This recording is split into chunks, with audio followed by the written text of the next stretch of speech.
Now, my brother and I, as I say, we picked berries, strawberries, raspberries, blackberries, black raspberries, whatever we could do for a penny a quart or 2 cents a quart when things were real good. And we worked for many different farmers. One year I think I was 14 that year, we went to work for a farmer about 5 miles away from us, planting tomato plants in a 10-acre field. We planted that 10 acre, not just the two of us, he had 6 or 7 other guys working for him too. We planted 10 acres of tomato plants. By the time we had them all planted, the first ones had grown enough to need some care. What care did they need? Well, every tomato farmer in that area staked every tomato plant he planted. So when the tomatoes started to produce, he could tie them off on those stakes so they would not reach the ground, and therefore the ground would not spoil them. This one field that we worked in, we followed that plant until it produced. We hoed it, we tied it again, we hoed it again, and finally we picked tomatoes. This is the kind of works that we did as a kid to make a little bit of money.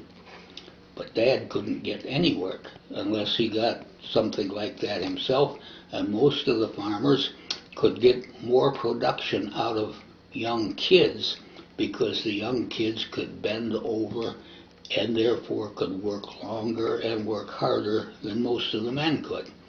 So this is the circumstances under which we were growing up. And Dad not working, and my brother and I and 3 sisters, many mouths to feed, made it pretty tough on the family. And so Dad was a fisherman and a hunter from the time he was a kid, and so he bought guns with part of the money that he had left from his bonus, and he bought me a .22, and he brought Al a double-barrel shotgun for $10 and brought the .22 for me for $2.50 or something like that. And we got hunting licenses because everybody that hunted in Michigan had to have a license, and there were restrictions on how many of what you could shoot. Anyone with a license could shoot 2 pheasants a day, but they couldn't have any more than 6 pheasants in their possession at any one time. You could shoot 10 rabbits in a day, but in the entire season you were only allowed 50 rabbits. Well, 50 rabbits for me, 50 rabbits for Dad, 50 rabbits for Al. We had meat.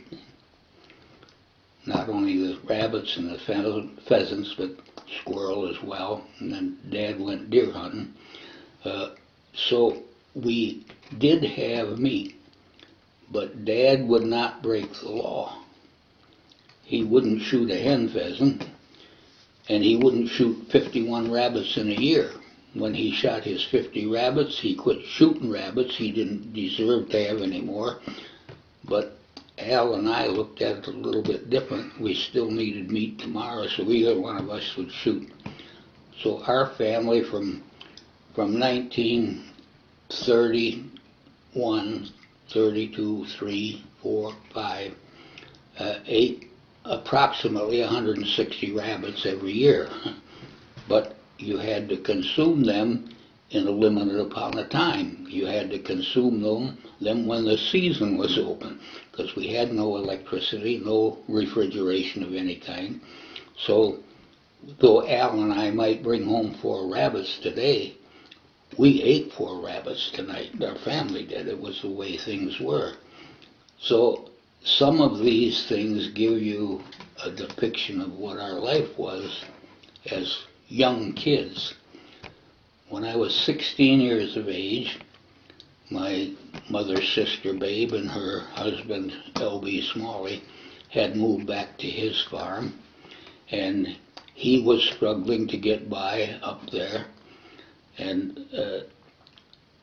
in 1935, I think, he hired Brother Al to come live with him and work for him during the summer while he produced potatoes and beans as a sale crop.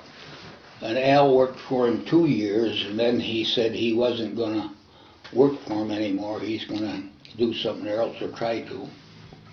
So I worked for L.B. Smalley for a couple of years until I was 18, 16, 17, and 18 I worked for him. 5 minutes. Oh. And while I worked for him, he had about 12 cows that he milked every day, twice a day. So I inherited a half a dozen cows that were mine to milk and take care of and feed. But we both worked together, feeding them and things, removing the manure. He initially started with a team of horses, a gelding and a mare, and he had the 2 horses for the 2 years that Al was there, and the first year that I went there he bought a 3rd horse, so he then had a 3-horse team. And I would sometimes use 1 horse, I would sometimes use 2 as a team, sometimes use 3 as a team, depending on what the operation of the day was. And one day in the early spring, I had his original mare, Belle, and I'd done some cultivating on his back 40, and I was coming home for the evening meal at 5 o'clock or so, and we had to cross a small stream that didn't really have a bottom in it. It was mire that wouldn't support an animal, wouldn't support a human, and actually.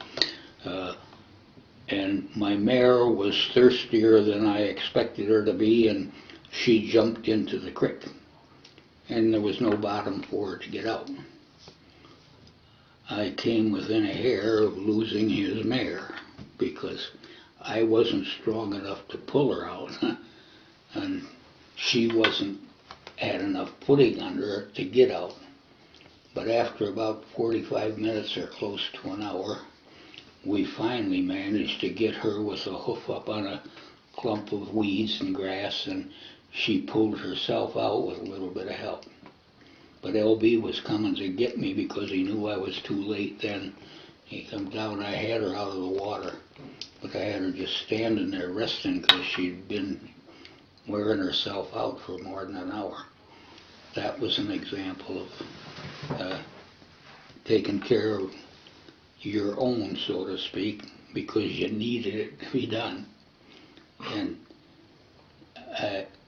I later, with the same mare, was plowing with the 1-horse plow, and we struck a big boulder, and she had been bred and was with colt, but she threw the colt. It was too much of a joke. And so with the same mare, I almost drowned her, and then the next year I tried to kill her and her colt at the same time, I guess.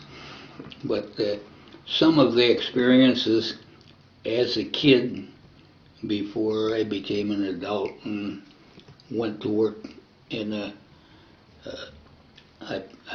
finally I came back down to the Lambertville area for Christmas, and I told L.B. that I wouldn't be back the next year, and he said, well, he wanted me back, and he'd give me half of everything he owned except his wife and his dog.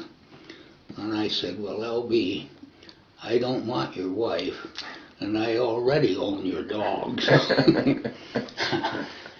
But that spring I joined the Navy, and my career went in a different direction from then on.